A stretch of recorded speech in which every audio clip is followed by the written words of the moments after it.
마찬가지로 제가 수도 없이 진행했던 일명 백테스팅 또한 과거 데이터로는 분명 수익이 났지만 실전에서는 수익이 나지 않았습니다.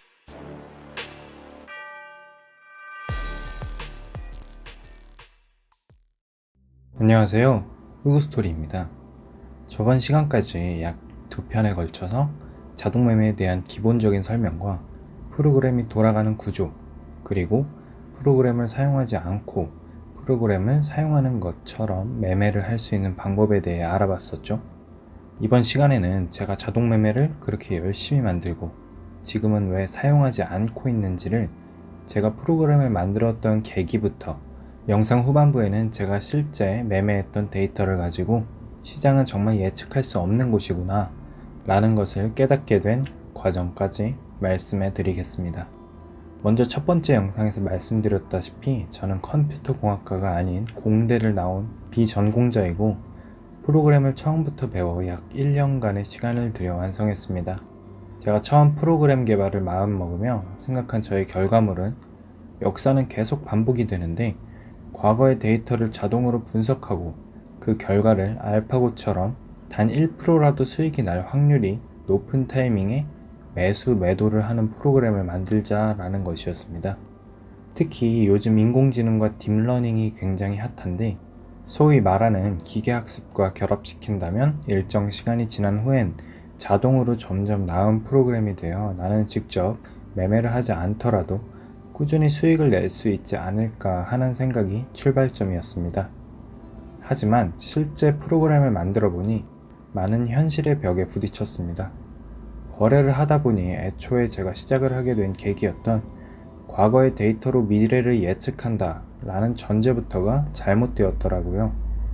시장은 끊임없이 변화하는데 과거에 수익이 났던 방법으로 이렇게 흘러갈 것이다 라는 예측은 할 수 있어도 실제 돈을 가지고 매매를 하다 보니 조금씩 과거와는 다른 모습으로 흘러가는 것을 확인할 수 있었습니다. 마치 이것은 차트 분석과도 일맥상통하는 것 같습니다.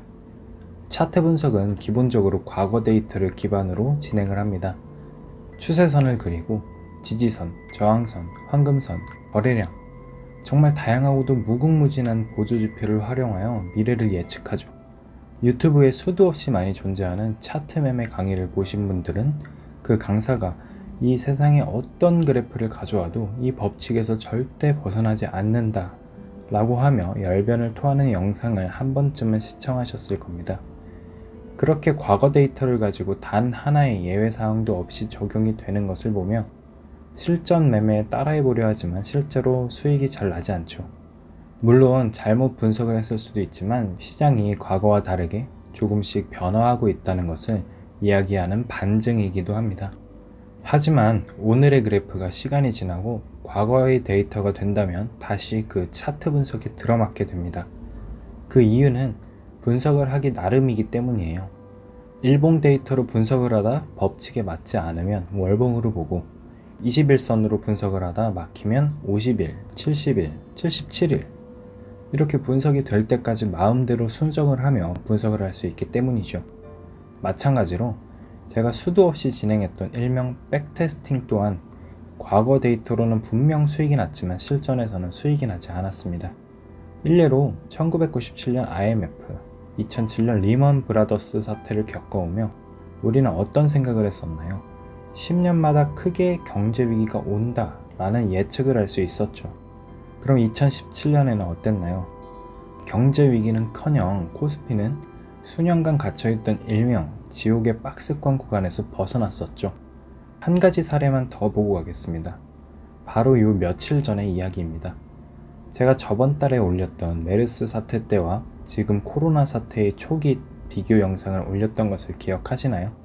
저는 메르스가 창궐할 당시 진원생명과학을 매수했었고 큰 손실을 보았습니다. 제가 매수했었던 타이밍이 언제였죠?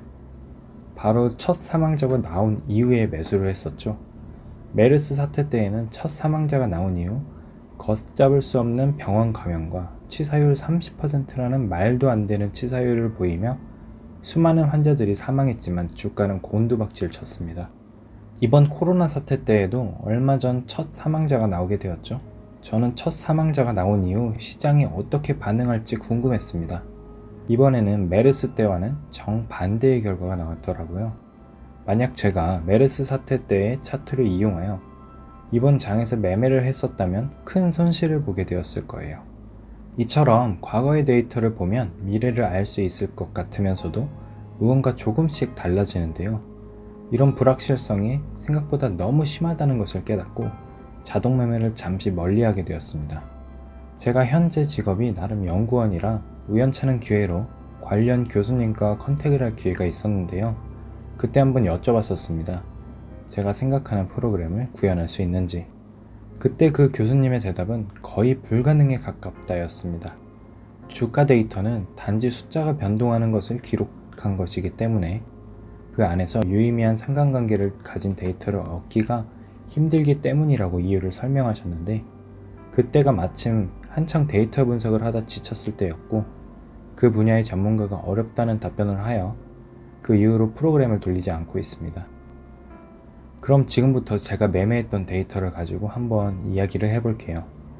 저는 프로그램을 만들면서 이것저것 시도는 많이 해봤지만 최종적으로 저의 매매는 시초가 단타를 메인으로 하는 프로그램을 만들었었습니다. 그 이유는 앞서 말씀드린 불확실성이 너무 심했고, 특히 우리 코스피 코스닥은 생각해야만 하는 시장 상황들이 너무 다양했습니다. 매수했던 종목을 팔지 않고 다음 날을 기다리는데 밤사이 트럼프가 트위터를 올리던지 북한에서 미사일을 발사하던지 하는 예상이 불가능한 변수가 너무나도 많았기 때문이죠.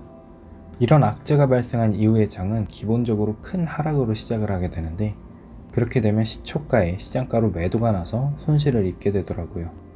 그래서 제가 생각한 매매법은 시초가에 급상승하는 종목을 올랐다 짧게 먹고 내리는 전략이었습니다. 요즘 코로나 때문에 장이 굉장히 안 좋죠? 기존에 폐렴 관련주를 같이 투자하셨던 분은 과연 몇 분이나 있으실까요? 그분들을 제외하고 다른 종목에 투자하셨던 분들은 굉장히 힘든 장의 연속이실 텐데, 반대로 어떤 하락장에서도 상승을 하고 수급이 몰리는 종목이 있다는 것에서 전략을 짜기 시작했습니다. 이런 방식으로 매매를 한다면 시장 상황에 전혀 구애를 받지 않고 꾸준한 수익을 낼 수 있지 않을까 하는 판단으로요. 저희 프로그램에 넣은 기능은 조건식 자동 편입 기능과 조건식 필터링 기능, 스탑로스, 트레일링 스탑, 분할 매도, 분할 매수 등인데요. 여기서 보면 제가 1년을 들여 만들었다고 한 프로그램인데 HTS에서 제공하는 기능이랑 비슷하죠. 저는 저 조건식 필터링 기능을 하나 더 추가하려고 프로그램을 직접 만들었는데 다 만들고 나니 잘 돌아가지도 않더라고요. 굳이 프로그램을 구매하고 만들 필요가 없다고 이전 영상에서 이야기해 드린 이유가 이렇게 사용하는 기능이 몇 가지가 없기 때문이에요. 그럼 제가 생각했던 알고리즘을 한번 자세히 설명해 보겠습니다. 먼저 조건식으로 불타는 종목을 검출하고 검출 지점의 눌림목 부분에 매수 주문을 넣습니다. 그렇게 눌림목까지 주가가 내려온 후 즉시 로스컷이 자동 설정되고 상승할 시 최대 4차까지 분할 매도를 진행합니다.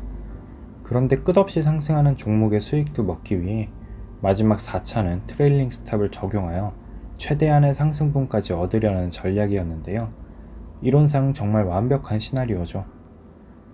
이건 실제 저의 바램대로 이루어진 매매 데이터입니다. 포착 이후 눌림점에서 매수하고 로스컷이 설정된과 동시에 분할 매도를 하고 마지막 매도는 트레일링 스탑이 적용되어 익절을 한 모습입니다. 이후의 데이터를 보면 트레일링 스탑을 하지 않고 그냥 가지고 있었다면 더 큰 수익이 날 수도 있었겠지만 저의 알고리즘 상에서는 그 이후의 수익을 포기한 대신 리스크를 줄이는 선택을 했습니다. 다음 데이터는 제가 생각했던 가장 이상적인 로스컷입니다. 조건식이 상승하기 전 포착을 할 수도 있지만 그렇지 않은 경우에는 상승을 하며 포착이 되는데, 그 아래에 매수 주문을 넣었던 것이 주가가 떨어지며 체결이 되고 그대로 쭉 떨어지는 경우에 손실을 방지하기 위해 로스컷에서 자동으로 매도가 나가도록 한 모습입니다. 이렇게 되면 손실을 최소화할 수 있게 되겠죠. 이렇게만 매매가 되었다면 얼마나 좋았을까요? 모든 종목이 떨어지면 칼손절을 진행하고 상승하는 것은 꾸준히 분할 매도를 하다가 본절 이상에서 익절하는 것이 가능했다면 아마 전 이 영상을 만들고 있지 않겠죠. 지금쯤 아마 해외 어디 휴양지에서 놀고 있지 않을까 싶은데요. 그럼 지금부터 왜 그렇게 되지 못했는지 보여드리겠습니다. 첫 번째, 로스컷을 찍고 상승하는 경우입니다. 제가 매매하는 방식이 변동성이 큰 종목을 다루다 보니 로스컷을 찍고 끝없이 상승을 하는 종목이 꽤 있더라고요. 이런 종목을 수익 내기 위해 로스컷을 더 낮게 설정하면 끝없이 하락하는 종목에서 더 큰 손실을 입게 되는데 그 최적점을 찾지 못했습니다. 두 번째, 눌림없이 상승을 하는 경우입니다. 제가 아까 종목이 포착된 이후 눌림목에서 매수를 한다고 말씀드렸었는데 원래는 포착 지점에서 시장가 매수를 했었습니다. 하지만 이렇게 큰 변동성을 가진 시초가 매매에서 거의 대부분의 종목이 꿈틀대며 올라가기에 추가한 조건인데요. 이 조건을 넣지 않으면 너무 쉽게 로스컷이 나고 넣으면 매수하지도 못하고 날아가는 종목들이 넘쳐났습니다. 세 번째는 제가 알고리즘상에 이미 날아간 종목은 있자라는 생각으로 3% 이상 상승할 시 매수 취소를 넣는 알고리즘을 추가했습니다. 또한 날아간 종목들은 그대로 상승하는 종목들이 많기에 매수 주문을 걸어 놓으면 다른 종목을 구매할 돈이 부족해지게 되는데요. 그렇게 날아가 버린 종목도 다시 내려와 눌리고 재상승하는 종목들도 다수 있었습니다. 이런 종목을 보면 매수 취소를 걸지 말았어야 했나 하는 생각이 많이 들더라고요. 그리고 제 알고리즘의 가장 큰 문제점이었던 최고점 매수입니다. 이건 조건식의 문제라고도 볼 수 있는데 급상승을 하는 종목 위주로 포착을 하다 보니 최고점에서 매수하는 일이 잦았습니다.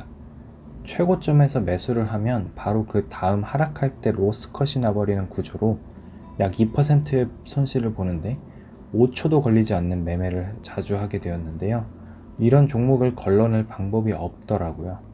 사람이 매매를 할 때에도 상승을 하는데 어디까지 상승을 할지 모르는 것처럼 사람도 못하는 걸 컴퓨터 알고리즘 상으로 구현하는 것이 굉장히 힘들었습니다. 마지막으로 저처럼 자동 단타봇을 운영하시는 많은 분들이 가장 큰 고민은 수수료와 세금입니다.